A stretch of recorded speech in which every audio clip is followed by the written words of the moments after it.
السلام عليكم ورحمة الله، كيفكم يا أصدقاء؟ أخباركم أصدقائي؟ أولت امبارح نزلت الجزء الأول واليوم الجزء الثاني إن شاء الله من طريقة رفع الكرة مثل المحترفين، الطرق الحقيقية.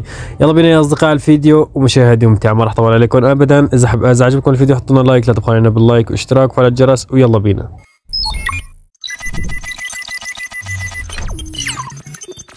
أصدقاء هاي الطريقة إذا كنت بمركز جناح وجتك الكرة وبدك صاحبك يهرب حتى يروح ينفرد بالحارس، وهاي الكرة لازم تكون لف باتجاه الحارس ولازم تحطها حط يا أصدقائي.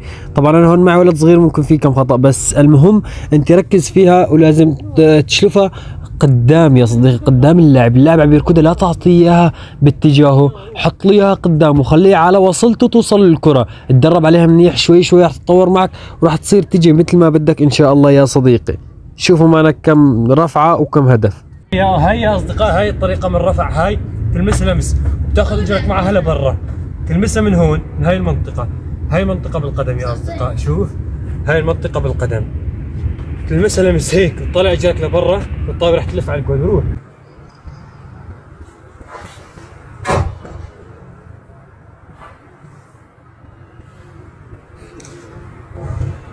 حلوه بس ما نطحها. ها طبعا يا اصدقاء طبعا الكره حبيت اعمل شويه مهارات فري ستايل، يعني اذا بتحبوا هيك مهارات الفري ستايل بعطيكم شروحات اذا بدكم، وقناتي من قديم في شويه مهارات. يلا نرجع.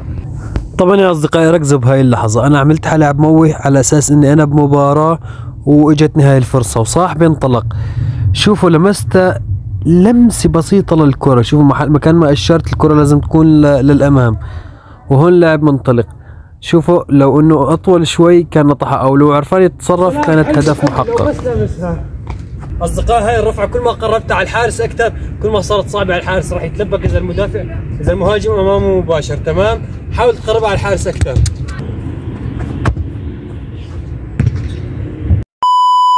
هاي بدك تغدر فيها اصدقاء، هاي راح تغدر فيها الاشخاص المراقبينك بهاي المنطقه، انت راح تغدرهم غدر.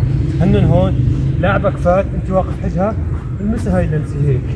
تمام، اللمسه هيك من هون يا اصدقاء، لمسه الطايبه راح تروح وتلف، راح تيجي غدره، هاي غدره فهموها. انا راح اركض. ايوه يلا اصدقائي، شوفوا الغلط اللي ارتكبه هون، اعطاني الكره ساوي باتجاهي والكره راحت بعكس اللفه اللي انا شرحتها. شوفوا مكان قدمه، شوفوا كيف راحت، وهذا غلط كبير يا اصدقائي، هيك راح تدمر الهجمه لفريقك. وشوفوا الطريقه الصحيحه.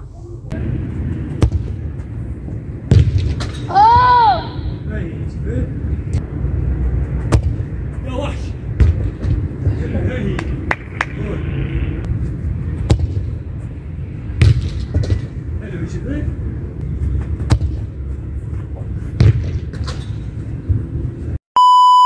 اصدقائي هيك نكون وصلنا لهذا الفيديو. شكرا على المشاهده يا اصدقائي، ان شاء الله يكون فدتكم. اذا فدتكم وحسيت حالكم راح تستفيدوا حطوا لايك لهالفيديو واشتراك وفعل الجرس، واكتبوا لنا بالتعليقات اي شيء حابب تفهموا، شيء صعب عليك في الملعب لحتى اشرحه ان شاء الله. وبس، سلام.